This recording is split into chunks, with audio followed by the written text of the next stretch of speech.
এনায়েতপুরে মহিলা দলের সমাবেশে মহিলাদের মিছিলে মিছিলে রূপ নেয় মহাসমাবেশ।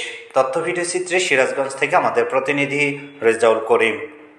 বাংলাদেশ জাতীয়তাবাদী দল মহিলা দলের উদ্যোগে অনুষ্ঠিত হয় এক উৎসবমুখর ও প্রাণবন্ত মহিলা সমাবেশ।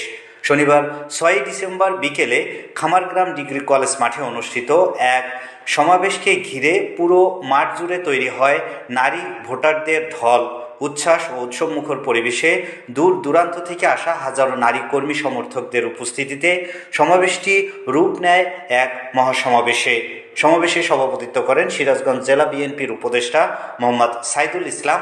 সমাবেশে প্রধান অতিথি হিসেবে বক্তব্য রাখেন সিরাজগঞ্জ 5 আসনের বিএনপির মনোনীত প্রার্থী, বিএনপি রাজশাহী বিভাগের সহ সাংগঠনিক সম্পাদক ও সিরাজগঞ্জ জেলা বিএনপির সম্মেলন প্রস্তুত কমিটির আহ্বায়ক আমিরুল ইসলাম খান আলিম। এ সময় তিনি রিপোর্টার বাংলা টিভিকে বলেন, নারী শক্তি কখনো পিছিয়ে ছিল না, আর কখনো পিছিয়ে থাকবে না। দেশের গণতন্ত্র পুনরুদ্ধার, ভোটাধিকার প্রতিষ্ঠা এবং মানুষের নিরাপত্তা ফেরাতে নারীরাই হবে সবচেয়ে বড় শক্তি।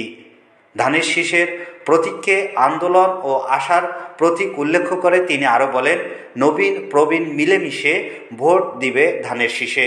এই দেশের মানুষের আশা আকাঙ্ক্ষা আজ ধানের শীষের দিকেই তাকিয়ে আছে। আর জনগণই ক্ষমতার উৎস, তাদের রায়ই দেশের ভবিষ্যৎ নির্ধারণ করবে।